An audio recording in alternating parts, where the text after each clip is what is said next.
you.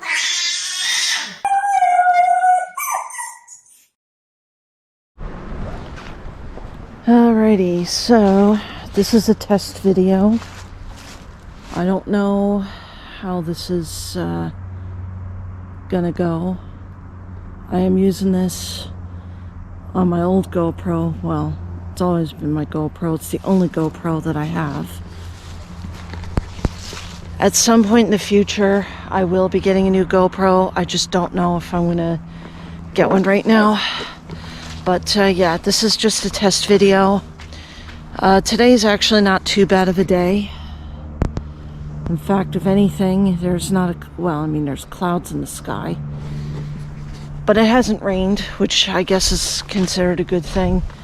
This afternoon, I made the decision to come out and go for a walk for a little while. Decided to take this usual trail. I haven't taken any other trail in quite a while, and I know that people are sick of me taking this trail and vlogging, but this is usually one of my favorite spots to go to when I go for a walk. It's not usually as busy this time of the year, because usually a lot of people like to be home because of the snow, but as you can already tell, there's almost no snow. Well, I mean, there's some snow along the river here, but other than that, there's really nothing. Hardly any snow on the ground, and it is December the 18th. Go figure. I remember back in the, I want to say, the late 80s, when I was in Newfoundland. I used to live there. I was born there. We had so much snow that it was way above me. I think we had like a couple of feet of snow back then. Come here, and we do get quite a bit of snow every winter, but it's usually knee deep for me. At my age, when I was really young, it was like hip deep, because I was like 4 feet tall at the time. 5'6" now. But usually by this time every winter or every year, we would always have a lot of snow on the ground. So if we're anywhere on here this time of the year, this would have all been covered in snow, and the fact that it is not is a bit of a shock in a way, because it was like this last year too. We had a rainstorm like from, let's say, the 10th of December, anywhere between the 10th and the 15th of December, I want to say last year. And it had gotten so bad that we had lost power throughout the evening half of the day and into the next morning. We were able to get power back just after 11 o'clock in the morning, just in time for lunch. But it was very surprising. The temperature was up pretty high. It was up like above 10 degrees. And of course, it was pretty much, let's just say it was a bit of a shit show then. This year is somewhat the same. Oh, look at this.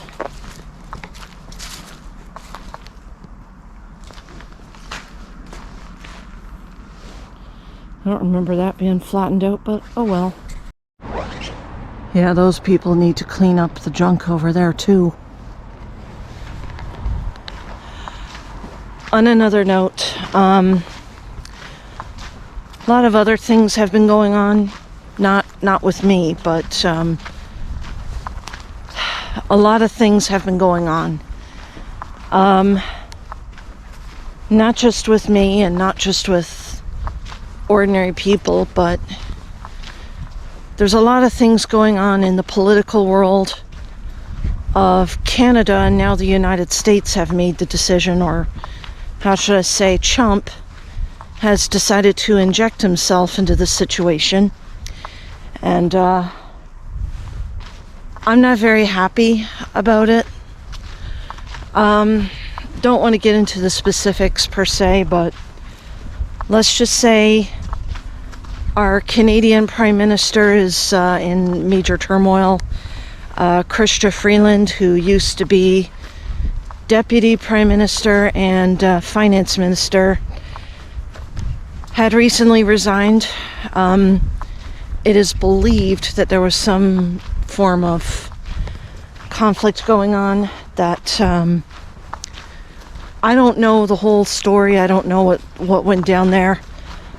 Some of the comments that were made, that was made by Donald Trump recently, it was extremely derogatory. It was quite demeaning and very derogatory, and I don't really want to get into it too much right now with that, but he pretty much said he's not going to miss her and that he's glad that she's out.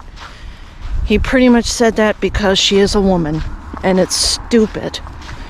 Even though the whole gender thing had nothing to do with it, he's kind of played into that, and he's pretty much telling all the females in Canada working in government not to run for Prime Minister, not to run for top positions in government. And that isn't even the worst of it. There was another comment that he made that was very disturbing, and it's making me as a Canadian very nervous. He pretty much said that Canada has become the 51st state of the United States of America. Well, that kind of comment has left people shaking their heads, and it's been leaving me scratching mine. It doesn't make any sense. I mean, yeah, we are neighboring countries. We share the same continent and everything. But we are two different countries regardless, and I would not, I am going to hate this to see the day if Donald Trump were to ever try to lead our country, which is Canada. I'm going to hate to see that day. I think that he should be in prison. He doesn't deserve to be president. He doesn't deserve anything, really. And he's a total waste of space. Especially now after everything that he said about my country, which is Canada. It's pretty stupid. I don't know what people see in him, really. I really don't get it. For him to say that we are the United States now, I think that he's losing touch of reality, let's put it that way. There's something mentally wrong with him. There's something... He needs to be locked up in a padded cell somewhere, but that's how I feel about the situation. There are some people in other parts of the world that think that he's all high and mighty, that he's a wonderful person and stuff like that. That's obviously an opinion, and everyone's entitled to it, which is fine. But the fact of the matter is he's racist, he's narcissistic, he's misogynistic, and he's completely deluded at this point, the way things are going. I don't tolerate that kind of crap. You know, I think Trump needs to, stop attacking my country and treating it like it's his own, and trying to have this dictatorship in our country. I mean, we don't need that. I certainly don't need it. Nobody in my country needs it. And that's basically it. I think the battery on my GoPro is about to die. It's at 40%. It's amazing how quickly these batteries drain, even when this GoPro is not in use. So I'm gonna have to end the video right here and hopefully be able to put this video out as soon as possible. Not gonna make any promises at this point, due to the fact that something could happen. On a more positive note, so far, my SD card on this camera seems to be working perfectly fine. There hasn't been any errors or anything like that, or me having to format in order for it to work, so I give that a thumb up there. I give 2 thumbs, but obviously my hand is obviously occupying this camera and only got one free hand, so that's basically pretty much all I'm going to say about that. But I'm going to finish my walk in the video here. I'm going to try and post this as soon as possible, but like I said, I'm not promising anything. So I hope you guys have a wonderful day. I will see you guys in the next video.